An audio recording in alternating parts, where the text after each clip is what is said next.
ಇವತ್ತು ನನ್ನ ಮುಂದೆ ಒನ್ ಪ್ಲಸ್ ಅವರು ಹೊಸದಾಗಿ ಲಾಂಚ್ ಮಾಡಿದಂಥ one plus Nord CE6 smartphone ಇದೆ. ನಂಗನಸ್ತಂಗೆ ಈ ಫೋನ್ನ ಒನ್ ಪ್ಲಸ್ ಅವರು 25,000-30,000 ರೂಪಾಯಿ ರೇಂಜಲ್ಲಿ ಲಾಂಚ್ ಮಾಡ್ಬೋದು. ಮುಂಚೆ ಎಲ್ಲ ನಾರ್ಡ್ CE ಸೀರೀಸ್ ಅಂದರೆ 18, 20, 22,000 ರೇಂಜು.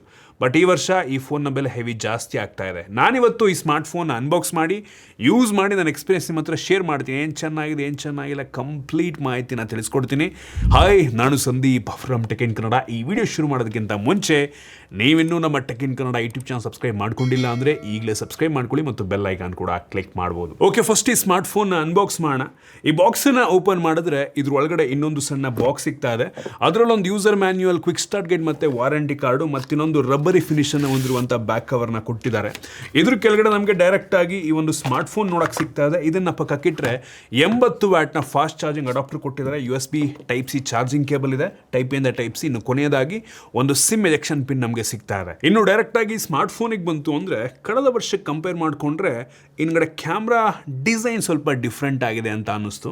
ಈ ಫೋನ್ ಕೈಲಿ ಇಟ್ಕೊಂಡ್ರೆ ಸ್ವಲ್ಪ ಹೆವಿ ಫೀಲ್ ಆಗುತ್ತೆ. 215 ಗ್ರಾಮ್ ವೆಯ್ಟ್ ಇದೆ ಮತ್ತು 8.5 mm ಥಿಕ್ನೆಸ್. ತುಂಬ ಥಿನ್ ಆಗಿರುವಂಥ ಫೋನ್ ಅಂತ ಏನು ಅನ್ನೋದಿಲ್ಲ. ಈ ಫೋನ್ನ ಫ್ರಂಟಲ್ಲಿ ನಮಗೆ ಗ್ಲಾಸ್ ಸಿಗ್ತಾ ಇದೆ, ಆಯಿತಾ.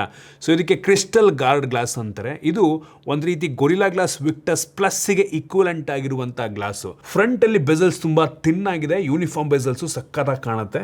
ಸಣ್ಣ ಪಂಚೋಲ್ ಕ್ಯಾಮ್ರಾ ಆಲ್ರೆಡಿ ಅವರೇ ಸ್ಕ್ರೀನ್ ಗಾರ್ಡ್ ಹಾಕಿದ್ದಾರೆ. ಫ್ರಂಟಿಂದ ಅಂತೂ ಫೋನ್ ತುಂಬ ಚೆನ್ನಾಗಿ ಕಾಣುತ್ತೆ ಥಿನ್ ಬೆಸಲ್ಸ್ ಇರೋದ್ರಿಂದ. ಇನ್ನು ಈ ಫೋನ್ನ ಹಿಂದಕ್ಕೆ ಬಂತು ಅಂದರೆ ನೋಡೋದಕ್ಕೆ ಗ್ಲಾಸ್ ರೀತಿ ಕಾಣುತ್ತೆ, ಮ್ಯಾಟ್ ಇದೆ, ಬಟ್ ಪ್ಲಾಸ್ಟಿಕ್ ಬ್ಯಾಕ್, ಆಯಿತಾ. ಒಟ್ಟಲ್ಲಿ ಸ್ಮಡ್ಜಸ್ ಸ್ವಲ್ಪನೂ ಕೂಡ ಆಗೋದಿಲ್ಲ, ಒಳ್ಳೆಯದು. ಈ ಫೋನ್ನ ಹಿಂದೆ 2 ಕ್ಯಾಮ್ರಾ ಇದೆ ನಾಮಕಾವಸ್ಥೆ ಮತ್ತು ಸಿಂಗಲ್ LED ಫ್ಲ್ಯಾಶು, IR ಬ್ಲಾಸ್ಟರ್ನ ಕೂಡ ಹಿಂದೆ ಕೊಟ್ಟಿದ್ದಾರೆ. ನಮಗೆ ಈ ಫೋನಲ್ಲಿ ಪ್ಲಾಸ್ಟಿಕ್ ಫ್ರೇಮ್ ಇದೆ, USB Type-C ಚಾರ್ಜಿಂಗ್ ಇದೆ, ಯಾವುದೇ ಹೆಡ್ಫೋನ್ ಜಾಕ್ ಇಲ್ಲ ಮತ್ತು ಡೆಡಿಕೇಟೆಡ್ SD ಕಾರ್ಡ್ ಸ್ಲಾಟ್ ಕೂಡ ಇಲ್ಲ. 2 ನ್ಯಾನೋ ಸಿಮ್ಮನ್ನು ಹಾಕಬಹುದು ಮತ್ತು ಈ ಫೋನಿಗೆ ಕಂಪ್ಲೀಟ್ IP ರೇಟಿಂಗ್ ಸಿಗ್ತಾ ಇದೆ. IP66, 68, 69, 69K ಡಸ್ಟ್ ಮತ್ತು ವಾಟರ್ ರೆಸಿಸ್ಟೆಂಟ್ ರೇಟಿಂಗು. ಕಳೆದ ವರ್ಷ IP ರೇಟಿಂಗ್ ಇರಲಿಲ್ಲ, ಎದುರು ತುಂಬ ಕಡಿಮೆ ಕೊಟ್ಟಿರ್ತಾರೆ, ಬಟ್ ಕಂಪ್ಲೀಟ್ IP ರೇಟಿಂಗ್ ಈ ವರ್ಷ ಸಿಗ್ತಾ ಇದೆ ಮತ್ತು ಮಿಲಿಟ್ರಿ ಗ್ರೇಡ್ ಸರ್ಟಿಫಿಕೇಷನ್ ಸಹ ಇದೆ, ಒಳ್ಳೆಯದು. ಮತ್ತು ಈ ಫೋನು 3 ಕಲರ್ನಲ್ಲಿ ಅವೈಲಬಲ್ ಇದೆ. ನೋಡಿ ನಿಮ್ಗೆ ಯಾವ್ದು ಇಷ್ಟ ಆಗುತ್ತೆ ಅಂತ. ಕಳೆದ ವರ್ಷಕ್ಕೆ ಕಂಪೇರ್ ಮಾಡಿಕೊಂಡ್ರೆ ಡಿಸೈನ್ ಮತ್ತು ಬಿಲ್ಡ್ ಕ್ವಾಲಿಟಿ ಒಂದು ಲೆವೆಲ್ಗೆ ಇಂಪ್ರೂವ್ ಆಗಿದೆ ಅಂತ ಅನ್ನಿಸ್ತು. ಇನ್ನು ಡಿಸ್ಪ್ಲೇಗೆ ಬಂತು ಅಂದರೆ 6.78 ಇಂಚಿಂದು 1.5K ರೆಸೊಲ್ಯೂಷನ್ದು ಅಮೋಲ್ಡ್ ಡಿಸ್ಪ್ಲೇ ನಮಗೆ ಸಿಗ್ತಾ ಇದೆ. 144 ಹರ್ಟ್ಸಿಂದು ಅಡಾಪ್ಟಿವ್ ರಿಫ್ರೆಶ್ ರೇಟ್ ಇದೆ, ಒಳ್ಳೆಯದು. ಹೆವಿ ಬ್ರೈಟ್ ಆಗಿದೆ ಡಿಸ್ಪ್ಲೇ, ಹೈ ಬ್ರೈಟ್ನೆಸ್ ಮೋಡಲ್ಲೇ 3600 ನಿಟ್ಸು, ಕ್ರೇಜಿ ಅಂತೀನಿ. 10 bit display, 100% DCI P3 colour ಗಾಮೆಂಟನ್ನು ಸಪೋರ್ಟ್ ಮಾಡುತ್ತೆ. PWM ಕೂಡ ತುಂಬ ಜಾಸ್ತಿ ಇದೆ. ಒಟ್ಟಿನಲ್ಲಿ ಈ ಪ್ರೈಸ್ ರೇಂಜ್ಗೆ ಒಳ್ಳೆ ಡಿಸ್ಪ್ಲೇನ ಕೊಟ್ಟಿದ್ದಾರೆ. ಇನ್ನು storage variant up to 8 GB ತನಕ ರ್ಯಾಮ್ ಮಾತ್ರ ಅವೈಲಬಲ್ ಇರುವಂಥದ್ದು, 12 GB ಸಿಗ್ತಾ ಇಲ್ಲ. 256 GB ತನಕ ವೇರಿಯಂಟ್ ಇದೆ. ಇದು LPDDR4X ರ್ಯಾಮು, ತುಂಬ ಕಡಿಮೆ ಆಯಿತು. UFS 3.1 ಸ್ಟೋರೇಜನ್ನು ಕೊಟ್ಟಿದ್ದಾರೆ. ಕಳೆದ ವರ್ಷವೇ ಈ ನಾರ್ಡ್ CE5ಯಲ್ಲಿ LPDDR5X ಇತ್ತು. ಈ ವರ್ಷನೂ ಅದೇ ಕೊಟ್ಟಿದ್ರೆ ಚೆನ್ನಾಗಿರ್ತಾಯಿತ್ತು, ಸ್ವಲ್ಪ ಕಡಿಮೆ ಆಯಿತು ಈ ವರ್ಷ. ಇನ್ನು ಪರ್ಫಾರ್ಮೆನ್ಸಿಗೆ ಬಂತು ಅಂದರೆ Qualcomm Snapdragon 7S Gen 4 processor, ಆಯಿತಾ. ಕಳೆದ ವರ್ಷ ಮೀಡಿಯಾಟೆಕ್ ಪ್ರೊಸೆಸರ್ ಇತ್ತು, ಇದಕ್ಕಿಂತ ಪವರ್ಫುಲ್ ಆಗಿರುವಂಥ ಪ್ರೊಸೆಸರ್ನ ಕಳೆದ ವರ್ಷನೇ ಕೊಟ್ಟಿದ್ರು, ಆಯಿತಾ. ಹೌದು, ಇದು ಸ್ವಲ್ಪ ಲೇಟೆಸ್ಟ್ ಪ್ರೊಸೆಸರೇ ಒಪ್ಕೋತೀನಿ, ಆಯಿತಾ. ಅಂಥದ್ದು ಬೆಂಚ್ ಮಾರ್ಕನ್ನು ನಾವು ಚೆಕ್ ಮಾಡ್ದಂಗೆ 11,32,000 ರೇಟಿಂಗನ್ನು ಕೊಡ್ತಾ ಇದೆ. ನಂಗನಿಸ್ದಂಗೆ ನಾರ್ಡ್ CE5 ಈಗ ಅಂಥದ್ದು ಬೆಂಚ್ ಮಾರ್ಕನ್ನು ಚೆಕ್ ಮಾಡಿದ್ರೆ 15-16 ಲಕ್ಷ ಕೊಡ್ಬೋದೇನೋ, ಆಯಿತಾ. ಇದಕ್ಕಿಂತ ಜಾಸ್ತಿನೇ ಕೊಡುತ್ತೆ. ಇದಕ್ಕಿಂತ ಪವರ್ಫುಲ್ ಆಗಿರುವಂಥ processor ಅದರಲ್ಲಿದೆ ನಂಗನಿಸ್ದಂಗೆ.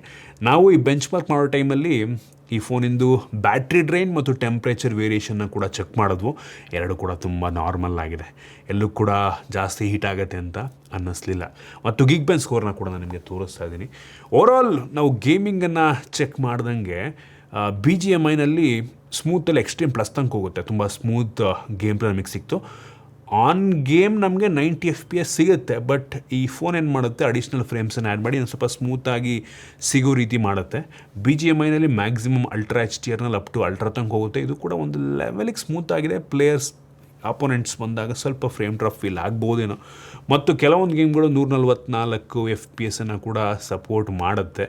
So clash of clans ಆಗಿರ್ಬೋದು, ಸಬ್ವೇ ಸರ್ಫರ್, ಇವೆಲ್ಲದನ್ನು ಕೂಡ ಇಂಟಿಗ್ರೇಟ್ ಮಾಡಿದ್ದಾರೆ, ಅಂದರೆ ಸ್ಮೂತ್ ಪ್ಲೇ ಆಗೋ ರೀತಿ. ಇದರಲ್ಲೇನೋ ಡೆಡಿಕೇಟೆಡ್ ಟಚ್ ರಿಫ್ಲೆಕ್ಸ್ ಚಿಪ್ ಅಂತೇನೋ ಇದೆಯಂತಪ್ಪ. ಸೊ ಟಚ್ ರೆಸ್ಪಾನ್ಸನ್ನು ಬೆಟರ್ ಮಾಡುತ್ತೆ. ಮತ್ತು ಈ ಒಂದು ಸೆಗ್ಮೆಂಟಲ್ಲಿ ಇದು ಫಾಸ್ಟೆಸ್ಟ್ ಅಂತೆ ಒಟ್ಟಿನಲ್ಲಿ ಟಚ್ ರೆಸ್ಪಾನ್ಸು ಗೇಮರ್ಸ್ಗಳಿಗೆ ಯೂಸ್ ಆಗುತ್ತೆ.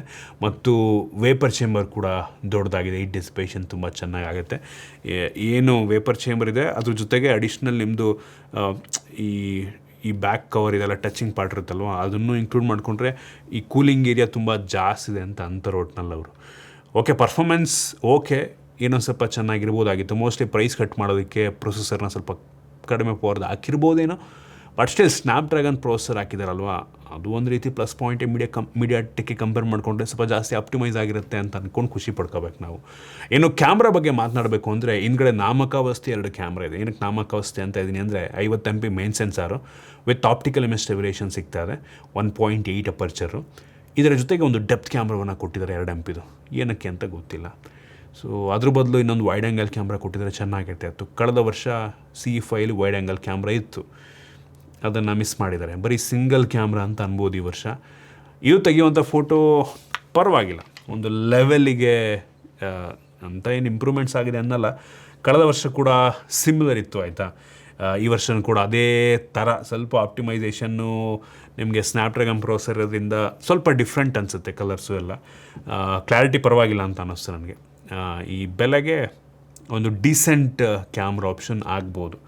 ಸೊ ಬ್ಯಾಕ್ಗ್ರೌಂಡ್ ಕೂಡ ತುಂಬ ಒಂದು ಲೆವೆಲಿಗೆ ನ್ಯಾಚುರಲಾಗಿ ಬ್ಲರ್ ಆಗಿರೋ ರೀತಿಯಲ್ಲಿ ಅನಿಸುತ್ತೆ.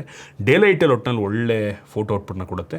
ಲೋ ಲೈಟ್ ಸ್ಯಾಂಪಲ್ನ ಕೂಡ ತೋರಿಸ್ತಾ ಸ್ವಲ್ಪ ಗ್ರೀನಿ ಅಂತ ಅನ್ನಿಸ್ಬೋದು. ಪ್ರೊಸೆಸ್ ಮಾಡುತ್ತೆ, ಬಟ್ ಸ್ಟಿಲ್ ಲೋ ಲೈಟ್ನಾಗ ಅಷ್ಟೊಂದು ಇಂಪ್ರೆಸ್ ಮಾಡಲಿಲ್ಲ. ಒಟ್ಟಿಗೆ ಲೈಟ್ ಚೆನ್ನಾಗಿದ್ದರೆ ಲಾಂಗ್ ಎಕ್ಸ್ಪೋಜರ್ ಶಾರ್ಟನ್ನು ತೆಗೆದು ಒಂಚೂರು ಲೈಟ್ ಇದ್ರೂ ಸಾಕು, ಒಂದು ಲೆವೆಲಿಗೆ ಕೊಡುತ್ತೆ. ಬಟ್ ಸ್ಟಿಲ್ ಡೇ ಲೈಟ್ ಶಾರ್ಟ್ಸ್ಗಳು ನನಗೆ ಮಚ್ ಬೆಟರ್ ಇದೆ ಅಂತ ಅನ್ನಿಸ್ತು. ಫ್ರಂಟ್ ಕ್ಯಾಮ್ರಾ 32 MP ಇದೆ. ಸೊ ಇದು ಹೆವಿ ವೈಡ್ ಆಗಿದೆ, ಕ್ಲಾರಿಟಿ ಕೂಡ ಚೆನ್ನಾಗಿದೆ ಒಂದು ಲೆವೆಲ್ಗೆ ಆಯಿತಾ. ಈ ಫೋನ ಫ್ರಂಟು ಮತ್ತು ಬ್ಯಾಕ್ ಎರಡು ಸಹ 4K 30 FPS ವೀಡಿಯೋ ರೆಕಾರ್ಡನ್ನು ಮಾಡುತ್ತೆ. ಸೊ ಓಕೆ, 4K ಕೊಟ್ಟವ್ರಲ್ಲ ಅಟ್ಲೀಸ್ಟ್ ಅಂತ ಖುಷಿ ಪಡಬೇಕು. ಇನ್ನು AI ಫೀಚರ್ಗಳು, AI ಪೋರ್ಟ್ರೇಟ್ ಗ್ಲೋ ಆಗಿರ್ಬೋದು, AI eraser, perfect shot. So ನೀವೇನಾದರೂ ಕಣ್ಣು ಮುಚ್ಚಿದ್ರೂ ಸಹ ಬೇರೆ ಸಿಮಿಲರ್ ಫೋಟೋಸ್ ನೋಡ್ಕೊಂಡು ಅದು ಕಣ್ಣು ಓಪನ್ ಆಗಿರೋ ಥರ ಮಾಡುತ್ತೆ. ಅನ್ಬ್ಲರ್ ಆಪ್ಷನ್ ಇದೆ.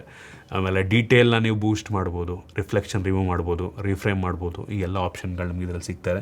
ಕ್ಯಾಮ್ರಾ UI ಕೂಡ ತುಂಬ ಯೂಸರ್ ಫ್ರೆಂಡ್ಲಿ ಇದೆ. ಓವರಾಲ್ ಕ್ಯಾಮ್ರಾ ನಂಗೆ ಅನ್ನಿಸ್ತಂಗೆ ಈ ಬೆಲೆಗೆ ಚೆನ್ನಾಗೇ ಇದೆ ಆಯಿತಾ. ನಾವು ಈ ಪ್ರೈಸ್ ರೇಂಜಿಗೆ ಯಾವ ಫೋನ್ ತೊಗೊಂಡ್ರೂ ಒಂದು ಇದೇ ಕ್ವಾಲಿಟಿ ಇರುತ್ತೆ ಅಥವಾ ಇದಕ್ಕಿಂತ ಕೆಟ್ಟದಾಗಿರುತ್ತೆ. ವೈಡ್ ಆ್ಯಂಗಲ್ ಕ್ಯಾಮ್ರಾ ಒಂದಿಲ್ಲ ಅನ್ನೋದು ನಂಗೆ ತುಂಬ ಬೇಜಾರಾಯಿತು. ಇನ್ನು OS-ಗೆ ಬಂತು ಅಂತ ಅಂದರೆ ಆ್ಯಂಡ್ರಾಯ್ಡ್ 16 ಬೇಸ್ ಆಗ್ತಿರುವಂಥ ಆಕ್ಸಿಜನ್ OS 16 ನಮಗೆ ಸಿಗ್ತಾ ಇದೆ. ಈ ಫೋನಲ್ಲಿ ಕೆಲವೊಂದು ಬೇಡದಿರೋಂಥ ಅಪ್ಲಿಕೇಶನ್ಗಳಿದಾವೆ ಆಯಿತಾ, ಇನ್ಸ್ಟಾಲ್ ಕೂಡ ಮಾಡ್ಕೊಬೋದು. ಒಟ್ಟು ನಾನು ತುಂಬ ಸ್ಮೂತಾಗಿ ಕೆಲಸವನ್ನು ಮಾಡಿದೆ, ಆಪ್ಟಿಮೈಸೇಷನ್ ಚೆನ್ನಾಗಿ ಮಾಡಿದ್ದಾರೆ. ಒಂದು ಬೇಜಾರಾಗಿದ್ದೇನು ಗೊತ್ತಾ, ಈ ಫೋನಿಗೆ ಬರೀ 2 ವರ್ಷಗಳ OS ಅಪ್ಡೇಟ್ ಅಂತೆ, ಬರೀ 2 ವರ್ಷ, ಮತ್ತು 4 ವರ್ಷಗಳ ಸೆಕ್ಯೂರಿಟಿ ಪ್ಯಾಚನ್ನು ಕೊಡ್ತಾರಂತೆ. 6 ವರ್ಷ ತುಂಬ ಸ್ಮೂತಾಗಿ ರನ್ ಆಗುತ್ತೆ ಅಂತಂತಾರೆ. ಆಬ್ವಿಯಸ್ಲಿ 2 ವರ್ಷ ಅಪ್ಡೇಟ್ ಕೊಟ್ಬಿಟ್ಟು ಹಳೆ OS ಆಬ್ವಿಯಸ್ಲಿ ಸ್ಮೂತಾಗಿ ರನ್ ಆಗುತ್ತೆ, ಅಪ್ಗ್ರೇಡ್ ಬಂದಿಲ್ಲ ಅಂದರೆ ಏನು ಮಾಡೋಕ್ಕಾಗಲ್ಲ. ಇದರಲ್ಲಿ ನಮ್ಗೆ ಕೆಲವೊಂದು AI ಫೀಚರ್ಗಳು ಕೂಡ ಸಿಗ್ತದೆ. AI ಟ್ರಾನ್ಸ್ಲೇಷನ್ನು, ರೈಟಿಂಗ್ ಟೂಲ್ಸ್ಗಳೆಲ್ಲ ಇದೆ.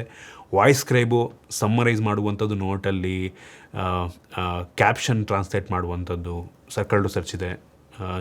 ಗೂಗಲ್ದು ಜೆಮಿನೈ ಕೂಡ ನಮಗೆ ಸಿಗ್ತಾ ಇದೆ. ಸೊ ಎಲ್ಲ ಫೀಚರ್ಗಳು ಇತ್ತೀಚೆಗೆ ಮೋಸ್ಟ್ ಆಫ್ ದ ಫೋನ್ಗಳಲ್ಲಿ ಪ್ರೈಸ್ ರೇಂಜಿಗೆ ಸಿಗುತ್ತೆ, ಇವರು ಕೂಡ ಕೊಟ್ಟಿದ್ದಾರೆ. ಓಕೆ ಅಂತೀನಿ. ಮತ್ತು ನಮಗೆ ಯಾವುದೇ ಡೆಡಿಕೇಟೆಡ್ AI ಬಟನ್ ಇಲ್ಲ ಆಯಿತಾ. ಸೊ ಜರ್ನಲ್ಲು ಇವೆಲ್ಲ ನೀವು ಬೇಕು ಅಂದರೆ ಥರ್ಡ್ ಪಾರ್ಟಿ ಅಪ್ಲಿಕೇಶನ್ ಹಾಕ್ಕೊಂಡು ಕೂಡ ಯೂಸ್ ಮಾಡ್ಕೊಬೋದು. ಸೆಕ್ಯೂರಿಟಿಗೆ ಬಂತು ಅಂದರೆ optical in display, fingerprint sensor ಇದೆ, ಫೇಸ್ ಅನ್ಲಾಕ್ ಇದೆ, ಮತ್ತು ವೈಡ್ ವೈನ್ L1 ಸೆಕ್ಯೂರಿಟಿಯನ್ನು ಕೂಡ ಕೊಟ್ಟಿದ್ದಾರೆ. ಬ್ಯಾಟ್ರಿಗೆ ಬಂತು ಅಂದರೆ ತುಂಬ ದೊಡ್ಡ ಬ್ಯಾಟ್ರಿ. ಕಳೆದ ವರ್ಷ 7100 ಇತ್ತು, ಈ ವರ್ಷ 8000 mAh ಕೆಪಾಸಿಟಿ ಬ್ಯಾಟ್ರಿ ಇದೆ. ಬಾಕ್ಸ್ ಒಳಗೆ 80 ವ್ಯಾಟ್ ಚಾರ್ಜರ್ನ ಕೊಟ್ಟಿದ್ದಾರೆ. ರಿವರ್ಸ್ ವೈರ್ಡ್ ಚಾರ್ಜ್ ಕೂಡ ಆಗುತ್ತೆ. ಬೇರೆ ಫೋನ್ 27 ವ್ಯಾಟಲ್ಲಿ ಚಾರ್ಜ್ ಕೂಡ ಮಾಡುತ್ತೆ, ಫಾಸ್ಟಾಗಿ ಚಾರ್ಜ್ ಮಾಡುತ್ತೆ. ಅವ್ರು ಹೇಳ್ತಾರೆ 6 ವರ್ಷ ಬ್ಯಾಟ್ರಿ ಹೆಲ್ತ್ ಚೆನ್ನಾಗಿರುತ್ತೆ ಈ ಫೋನ್ದು ಅಂತ, ಏನಪ್ಪ ಗೊತ್ತಿಲ್ಲ. ಮತ್ತು ಈ ಫೋನ್ ಫುಲ್ ಚಾರ್ಜ್ ಆಗೋದಕ್ಕೆ ಬರೀ 64 ನಿಮಿಷ ಟೈಮ್ ತೊಗೊಳುತ್ತೆ, ಕ್ರೇಜಿ ಅಂತಿನದು ಆಯಿತಾ. ಮತ್ತು ಬೈಪಾಸ್ ಚಾರ್ಜಿಂಗ್ ಆಪ್ಷನ್ ಸಹ ಇದೆ. ಗೇಮ್ ಮಾಡ್ಬೇಕಾದ್ರೆ ಫೋನ್ ಚಾರ್ಜ್ ಆಗ್ದಂಗೆ ಡೈರೆಕ್ಟ್ ನೀವು ಗೇಮ್ ಆಡೋದಕ್ಕೆ ಅಥವಾ ಏನೋ ಒಂದು ಪರ್ಫಾರ್ಮೆನ್ಸ್ ಓರಿಯೆಂಟೆಡ್ ಕೆಲಸ ಮಾಡ್ತಾರೆ, ಅದಕ್ಕೆ ಡೈರೆಕ್ಟಾಗಿ ಹೊರಿತೀವಿ ಬೇಕಾದ್ರೆ ನಾವು ಮಾಡ್ಬೋದು, ಒಳ್ಳೆಯದು. ಏನೋ speaker, stereo speaker dual. So ಸ್ಪೀಕರ್ನ ಕ್ಲಾರಿಟಿ ಚೆನ್ನಾಗಿದೆ, ಒಂದು ಲೆವೆಲ್ಗೆ ಜೋರಾಗಿ ಕೂಡ ಕೇಳುತ್ತೆ. ವಾಲ್ಯೂಮ್ ಫುಲ್ ಅಪ್ ಮಾಡಿದ್ರೆ 300% ಬೂಸ್ಟ್ ಕೂಡ ಆಗುತ್ತೆ. ಓವರಿಯಾಲಿಟಿ ಕೂಡ ಇದು ಸಪೋರ್ಟ್ ಮಾಡುತ್ತೆ. ಸ್ಪೀಕರ್ ಚೆನ್ನಾಗಿದೆ ಅಂತ ಅನ್ನಿಸ್ತು. ಬಾಟಮ್ ಫೈರಿಂಗ್ ಕಂಪ್ಯಾರಿಟಿವ್ಲಿ ಸ್ವಲ್ಪ ಜೋರಾಗಿ ಕೇಳುತ್ತೆ ಮೇಲ್ಗಡೆ ಇಯರ್ ಪೀಸ್ ಹತ್ರ ಇರೋ ಸ್ಪೀಕರಿಗೆ ನೋಡಿಕೊಂಡ್ರೆ. ಸೊ ಇದನ್ನು ಬಿಟ್ಟರೆ ಕನೆಕ್ಟಿವಿಟಿಯಲ್ಲಿ Wi-Fi 6 ನಮಗೆ ಸಿಗ್ತಾ ಇದೆ. ಬ್ಲೂಟೂತ್ 5.2 ಕೊಟ್ಟಿದ್ದಾರೆ. ಯಾವುದೇ NFC ನಮಗೆ ಈ ಫೋನಲ್ಲಿ ಸಿಗ್ತಾ ಇಲ್ಲ. ಸೊ ಹೌದು, ಕೆಲವೊಂದು ಕಾಂಪ್ರಮೈಸ್ಗಳನ್ನ ನಾವು ಮಾಡಿಕೊಳ್ಳೇಬೇಕಾದಂಥ ಪರಿಸ್ಥಿತಿ. ಏನು ಮಾಡ್ತೀರಾ? ನನಗೆ ಅನಿಸಿದ್ದು ಹೆಂಗೆ ಗೊತ್ತಾ, ಕಳೆದ ವರ್ಷದ ನಾರ್ಡ್ C5 ನೋಡಿಕೊಂಡ್ರೆ ಕೆಲವೊಂದು ಫೀಚರ್ಗಳು ಇದರಲ್ಲಿ ಕಡಿಮೆನೇ ಕೊಟ್ಟಿದ್ದಾರೆ. ಫಾರ್ ಎಕ್ಸಾಂಪಲ್ ಪ್ರೊಸೆಸರ್, ಹೌದು ಇದು ಲೇಟೆಸ್ಟ್ ಪ್ರೊಸೆಸರೇ, ಬಟ್ ಕಂಪ್ಯಾರಿಟಿವ್ಲಿ ಪರ್ಫಾಮೆನ್ಸ್ ಅದು ಸ್ವಲ್ಪ ಜಾಸ್ತಿ ಕೊಡುತ್ತೆ. ಮತ್ತು ವೈಡ್ ಆ್ಯಂಗಲ್ ಕ್ಯಾಮ್ರಾ ಈ ವರ್ಷ ಕಡಿಮೆ ಮಾಡಿದ್ದಾರೆ. ಹೌದು, ಏನು ಇಂಪ್ರೂವ್ ಆಗಿದೆ ಅಂದರೆ ಡಿಸೈನ್ ಬಿಲ್ಡ್ ಕ್ವಾಲಿಟಿ ಇಂಪ್ರೂವ್ ಆಗಿದೆ. ಡಿಸ್ಪ್ಲೇ ಹೌದು ರಿಫ್ರೆಶ್ ರೇಟಲ್ಲಿ ತುಂಬ ಇಂಪ್ರೂವ್ ಆಗಿದೆ. ರ್ಯಾಮ್ ನೋಡಿ ಡೌನ್ ಆಯಿತು, DDR5 5x 4x ಮಾಡಿದ್ರು. ಕ್ಯಾಮ್ರಾ ಸಿಮಿಲರ್ ಇದೆ, ಬಟ್ ಹೇಳೋದಲ್ಲ ವೈಡ್ ಆ್ಯಂಗಲ್ ಇಲ್ಲ. ಅದು ಬಿಟ್ಟರೆ ಬ್ಯಾಟ್ರಿ ಇಂಪ್ರೂವ್ ಆಗಿದೆ. OS ಬರೀ 2 ವರ್ಷ OS ಅಪ್ಡೇಟು. ನೋಡ್ಕೊಳ್ಳಿ, ಎಲ್ಲ ಬ್ರ್ಯಾಂಡ್ಗಳು ಪ್ರೈಸನ್ನು ಜಾಸ್ತಿ ಮಾಡ್ತಾ ಇದ್ದಾರೆ. ನೋಡೋಣ, ಇದು ಇನ್ ಕೇಸ್ 25,000 ರೂಪಾಯಿಗೆ ಲಾಂಚ್ ಆದರೆ ಒಳ್ಳೆ ಫೋನ್ ಆಗುತ್ತೆ 100%. 25,000ಕ್ಕೆ ಸ್ವಲ್ಪ ಜಾಸ್ತಿ ಆಗಿ 30,000 ರೇಂಜಿಗೆ ಹೋಯ್ತು ಅಂದರೆ ಯೋಚನೆ ಮಾಡಬೇಕಾಗುತ್ತೆ. ಬಟ್ ನೋಡೋಕ್ಕೆ ಹೋದರೆ ಬೇರೆ ಆಪ್ಷನ್ಗಳು ಕಡಿಮೆ ಇದೆ, ಆಯಿತಾ. ತುಂಬ ಆಪ್ಷನ್ ಕಡಿಮೆ ಇದೆ. ನೋಡೋಣ ಎಷ್ಟಕ್ಕೆ ಲಾಂಚ್ ಮಾಡ್ತಾರೆ. ಒಂದು 25ಕ್ಕೆ ಲಾಂಚ್ ಮಾಡಿದ್ರೆ ನೋಡಿ ಒಳ್ಳೆ ಬ್ರ್ಯಾಂಡು ತೊಗೋಬೋದು ಅಂತ ಅನ್ಬೋದು. ನೋಡೋಣ. ಸೊ ಇದಿಷ್ಟು ಈ ಫೋನ್ ಬಗ್ಗೆ ನನ್ನ ಒಪಿನಿಯನ್. ನಿಮಗಿದ್ರ ಬಗ್ಗೆ ಅನ್ನಿಸ್ತು ಕಾಮೆಂಟ್ ಮಾಡಿ. ಇಷ್ಟ ಆಗಿದ್ರೆ ಲೈಕ್ ಮಾಡಿ, ಶೇರ್ ಮಾಡಿ. ಇದೇ ರೀತಿ ನಮ್ಮ ಬೇರೆ ವೀಡಿಯೋಗಳಿಗೆ ನಮ್ಮ tech in Kannada YouTube channel subscribe ಮಾಡ್ಕೊಂಡಿಲ್ಲ ಅಂದರೆ ಈಗಲೇ ಸಬ್ಸ್ಕ್ರೈಬ್ ಮಾಡ್ಕೊಳ್ಳಿ ಮತ್ತು ಬೆಲ್ ಐಕನ್ ಕೂಡ ಕ್ಲಿಕ್ ಮಾಡ್ಬೋದು. ಸಿಗೋಣ ಮತ್ತೆ ಮುಂದಿನ ವೀಡಿಯೋದಲ್ಲಿ.